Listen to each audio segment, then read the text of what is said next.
Տիկին Պապոյան, որոշմանը անդրադառնալով գոհ եք։ Տնային կալանքը ինքնին շատ ինտենսիվ խափանման միջոց է, գրեք թե կալանքի հետ հավասար, այնուամենայնիվ նկատի ունենալով այն հանգամանքը, որ մեր միջնորդությունը կալանքը վերացնելու մասով բավարարվեց, այս պահին թերևս այդքանով գոհ եմ։ Մի բան ասեմ, այս վերջերս մի տեսակ ոնց որ տրենդային է դարձել, խիստ կալանքները փոխարինել տնային կալանքով, տպավորություն է, որ դատարաններն են համաձայն օրինակ պաշտպանական կողմի միջնորդություններին, բայց որպեսզի ավելի բարձրալների շատ չնեղացնեն, միջանկյալ որոշում են ընդունում դա տնային կալանքներ, օրինակ Զամբիլ Կարապետյանի դեպքում Ես այդ մասով դատարանի փոխարեն չեմ կարող որևէ դիրքորոշում հայտնել, թե ինչ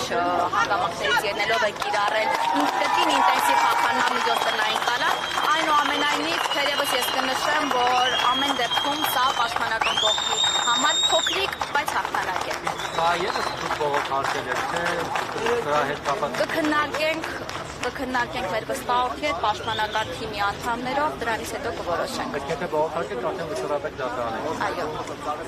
Հիմա երբ ազատ կարծանենք առհասարակ բողոքների քննություն, դատավճռի դեմ ներկայացված եւ հանրային մեղադրողի եւ մեր կողմից ներկայացված բողոքների Մեղադրյալների մասով ինչ է։ Այո, նույն կազմի։ դատարանը երբ տուն կտանի, երբ տուն կուղարկի Համա գիտեք, ես հուզմունքից նույնիսկ չլսեցի, թե դատարանը ինչքան գրավի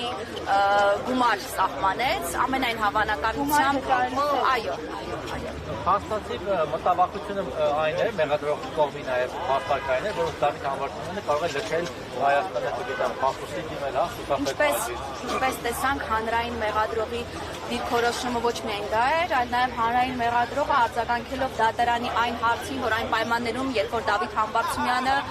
ըստ էության քրեակատարական հիմնարկում հայտնվելու գիտակցումով միևնույն է Ռուսաստանի Դաշնությունից վերադարձել է Հայաստանի Հանրապետություն, այ ինչով է հիմնավորում հանրային մեղադրողը թաքնվելու մտավախությունը։ Հանրային մեղադրողը հնչեցրեց այն դիրքորոշումը, որը ըստ էության իրավաբանության հետ աղերս չունի եւ արտվազն պրոֆեսիոնալ չէ։ Այն պայմաններում, երբ որ Դավիթ Համբարձումյանը քրեակատարական հիմնարկում հայտնվեց